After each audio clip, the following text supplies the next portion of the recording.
Avez-vous déjà vu un ovni? Moi oui. C'était avant-hier, sur une petite route départementale du sud de la France. Il était environ 19h30. Au début, j'ai vu une lumière rouge.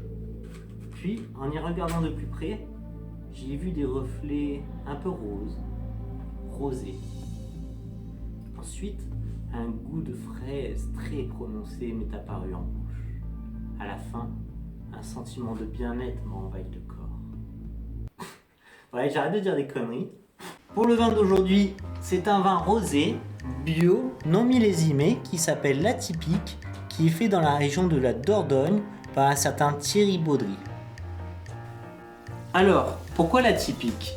Parce que selon moi, c'est un véritable ovni. Déjà, de par sa couleur, j'avais du mal à savoir si c'était un vin rouge ou un vin rosé. D'ailleurs, ce n'est pas écrit sur l'étiquette que c'est un vin rosé. Donc j'ai été vraiment étonné. Et en fait, sa couleur foncée s'explique par la méthode de fabrication qui est appelée rosé de saignée. Donc on va voir ensemble comment est-ce qu'on fait les rosés.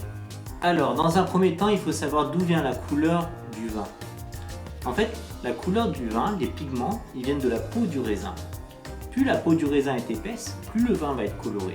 Moins elle est épaisse, moins le vin va être coloré. Il en est de même pour les tanins. Par exemple, le pinot noir en Bourgogne, le vin est plutôt clair parce que le pinot noir a une peau très fine. Alors que le syrah en Côte-du-Rhône, il est plutôt très foncé car la peau est épaisse pour pouvoir résister au soleil.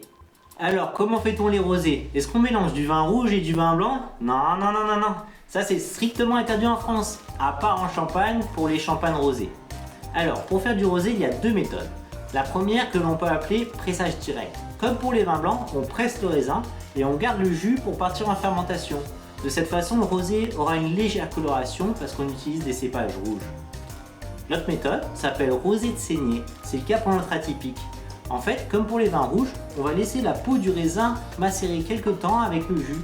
De cette façon, il sera encore plus coloré et pourquoi pas aura des arômes différents. Donc notre atypique, il vient de la région de la Dordogne, du côté de Bergerac. Bergerac, c'est une super région pour sa gastronomie et donc pour son vin. Par contre, le problème de Bergerac, c'est sa proximité géographique avec Bordeaux. Il faut savoir qu'à l'époque, le transport de vin se faisait de façon fluviale. Donc pour pouvoir être exporté, les tonneaux avaient besoin de passer par Bordeaux via la rivière de la Dordogne pour pouvoir aller par exemple jusqu'en Angleterre. Et donc les Bordelais, quelque peu chauvins, avaient tendance à surtaxer, voire à bloquer les bateaux.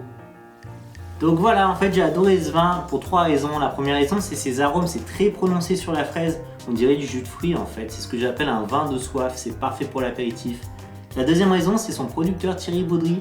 J'ai vu que dès le début des années 90, il avait commencé à se mettre en agriculture bio. Donc là, il fallait vraiment être courageux à l'époque. Et la troisième raison, c'est son prix, 8 €. Je trouve ça plutôt honnête. Donc je vais essayer de mettre un lien dans la description. Et puis si vous avez aimé cette vidéo, n'hésitez pas à la liker, la commenter, la partager. Salut!